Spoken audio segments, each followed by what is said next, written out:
I would love a show of hands, especially from the kids here, but everyone, of course. Who has presents under your tree at home right now? I thought so. We're really close, and I figured that would be the case. Now I want you to picture in your head what those presents look like. Is there a basketball under your tree? Is there a video game? Maybe a new pair of shoes? You don't know for sure, do you? Because they're wrapped and you can't see them. Those boxes and that paper and those bags separate you from those things that you want to have. You maybe even get a little frustrated looking at them for so long. You maybe even heard someone say, "Don't they look so pretty? Isn't that lovely wrapping paper?" And in your head you think, "I really don't care about the wrapping paper. I want to get the wrapping paper out of the way."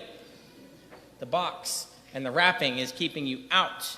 You don't want to be separated from your gifts. You want to get the wrapping out of the way so bad so you can finally be close to the thing that you desire. But it can be a reminder for us that separation is a part of the holidays. Kids, maybe you haven't gotten to play with your friends as much as you do when you're at school. Maybe we have relatives that live far away that we don't get to see like we want to at the holidays. Maybe you have a child or a sibling who won't be home for the first time this year. Or maybe you're spending Christmas in a new city for the first time. Those are hard. And some of the situations we face can be even harder. Maybe you had an argument with a parent or a child or a sibling and now you just don't see them much anymore. Maybe you have a loved one that isn't coming to church anymore, and that's especially heavy to carry at Christmas. Maybe you have a parent or a child or a sibling who has died this year, and it's your first Christmas without them. Or maybe it's your 30th Christmas without them. It doesn't matter. You look around and you think this person should be there. When we feel that pain of separation, it can be easy to ask, "God, where are you?" Faith is a constant battle between the separation and the heartache of feeling alone and separated from God, and the amazing feeling we have, the amazing joy we feel when we are overwhelmed by the closeness of God. We have moments where we feel God being so intensely close to us, and it is wonderful. And then we have times when that feeling is gone, and we wonder what happened. I also have no doubt there are people here tonight with us that have never felt that great closeness of God, and they hear people like me or others talk about it and wonder what's going on. You think maybe we're just full of it. Well, you are not alone, and this feeling is not new. The Old Testament is a constant story of the Hebrew people questioning their connection to God. Over and over we hear them grumbling about God. Why don't we have food? Why don't we have better food? Why didn't we just stay in Egypt? The Hebrews often wandered aimlessly. Where was God? In our first reading, the Hebrew people have finally reached the peak of their stability. They are swinging back to that time of closeness. The opening lines of that first reading tell us King David was settled in his palace, and the Lord had given him rest from his enemies on every side. They have settled into a kingdom. There are no battles. They have enough prosperity to build a palace, and their great king, King David, is on the throne. Now that they are settled and have a sense of prosperity, David decides to build a temple, a place for the people to see and feel that closeness of God. But what does God say about this idea? "I have been with you wherever you went. It was I who opened the Red Sea. It was I who gave you food in the desert. It was I who made the walls of Jericho fall. It was I who made you prosperous enough to build a palace and win your battles. Through all of those disasters, when you thought I was gone, I was with you. When you felt separated, I was with you.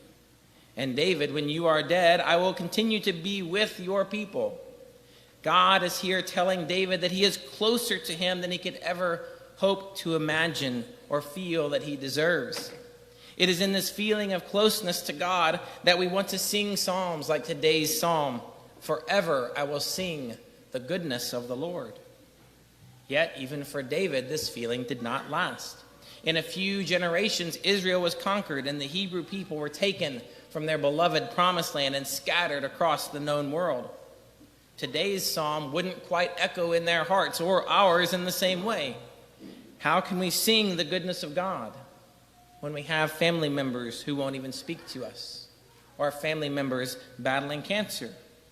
God's beloved people have always wrestled with these feelings, and from their exile, we get psalms of a different nature, of great mourning, of a people feeling abandoned and hopeless. We hear psalms that are the opposite of today's. How could we sing a song to the Lord in the foreign land? Or, my God, why have you abandoned me? And the great struggle of faith continues. Where is God? Why is he not with us? Throughout Advent, we frequently read the prophet Isaiah, and he recognizes this struggle between God's closeness and then our feeling of separation from him. Much of Isaiah's prophecy warned the people about their coming separation and exile, but he also reminds us to hope. Isaiah proclaims the coming of someone who will be called Emmanuel, which means God is with us. The Bible does not pretend that life does not contain dark times. But the Bible also proclaims no matter how dark the world is before you, Emmanuel will come. God is with you. And the people fought through 700 more years of struggle and abandonment, waiting for this prophecy to come true. Behold, the virgin shall be with child and bear a son, and they shall name him Emmanuel, which means God is with us. We remember these words fondly today, but these words were also given at a time of great distress. These words were spoken by the angel Gabriel to Joseph, whose world was crumbling. Joseph was not feeling the Christmas spirit. He was about to get married, and he had just found out that his betrothed was going to have a child. He, who we know is a deeply faithful man, was wrestling with God in this moment when he heard these words. And again, God came overwhelmingly close to him. God broke into Joseph's dreams to remind him of his closeness. And if at any time in this Christmas season you feel God has abandoned you, think of Joseph in this moment. Let him share your sorrow, and remember that it was in his lowest moment that God promised, Emmanuel, I am with you.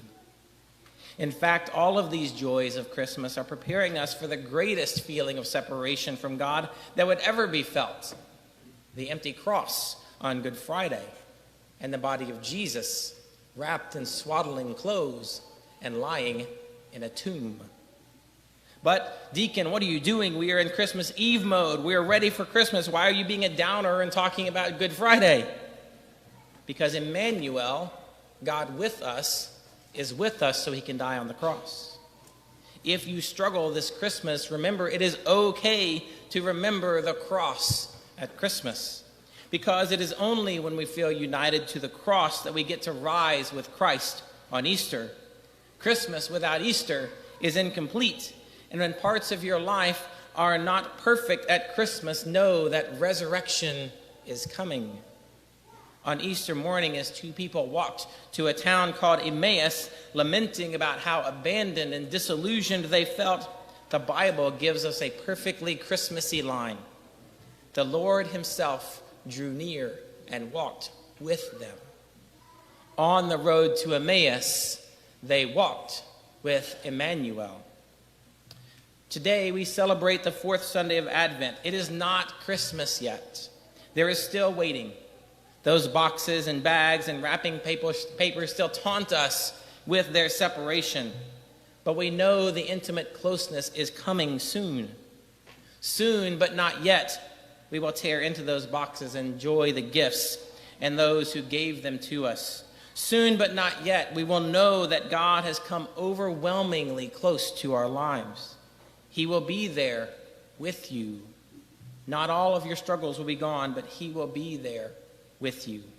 Will you welcome him? Will you welcome him in the extra traffic? Will you welcome him in the disagreements with your spouse? Will you welcome him when your sibling breaks your new toy? Will you welcome him in your imperfect life? No one can guarantee that we will feel reconnection and resolution with all of your struggles this Christmas.